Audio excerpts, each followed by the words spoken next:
Чтоб вспомнить меня, если была бы мать, говорит, я бы не вернулся бы оттуда.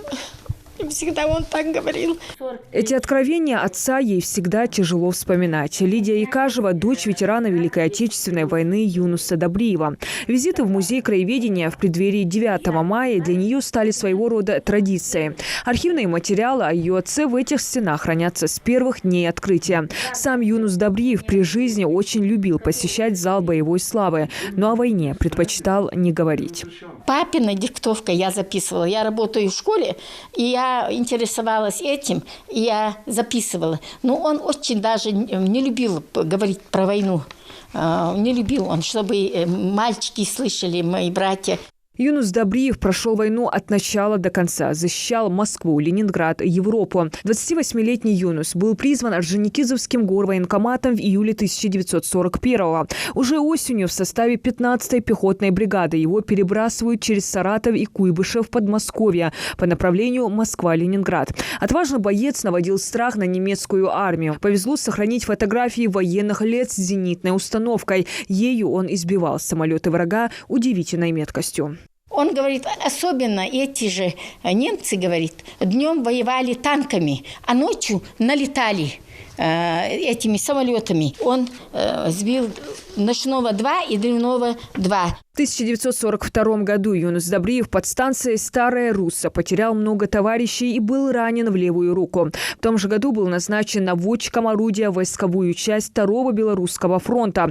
Позже он становится командиром орудия. А в мае 1945-го командир части Юнус Добриев получает секретное задание – сопровождать до Берлина бронепоезд с правительственной делегацией во главе с маршалом Жуковым на подписание акта о капитуляции Германии.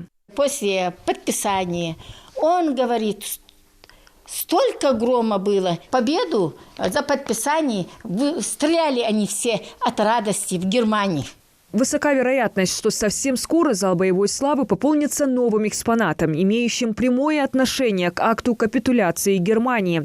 7 апреля главе региона направили письмо представителей партии «Коммунисты России» с просьбой рассмотреть возможность размещения картины 1946 года «Подписание акта о безоговорочной капитуляции Германии» в качестве постоянной действующей экспозиции в музее. Руководство Краеведческого музея уже обсудили все детали с Минкультом региона. Написали письмо нашему Министерству культуры с тем, чтобы очень было бы уместно эту работу передать в наш музей.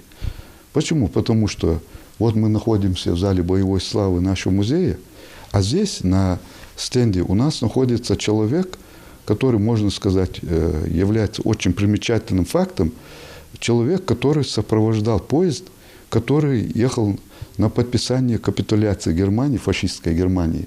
После окончания войны Юнус Добриев отправился в Казахстан. Искал родного брата и 2 сестер, депортированных вместе с ингушским народом. Воссоединившись с родными, в 1953 году женился. Вырастил 6 сыновей и 2 дочерей. Лидия была его первенцем. Он всегда говорил, уважайте старших, любите младших, с женщинами будьте вежливы, не делайте другим плохо. За свои подвиги Юнус Добриев был удостоен медалей за боевые заслуги, медалью Жукова, за победу над Германией, орденами Отечественной войны 2-й степени. Несмотря на увиденные ужасы и жестокость войны, Юнус Добриев был человеком мягким, сострадательным и очень спокойным. Особенно любил и жалел женщин, рассказывает Лидия. Ветерана не стало в 2001 году. Однако память о нем бессмертна, а его боевые подвиги стали не только гордостью семьи, но и всего народа. Диана Дударова, Магомед Дидигов, Новости 24.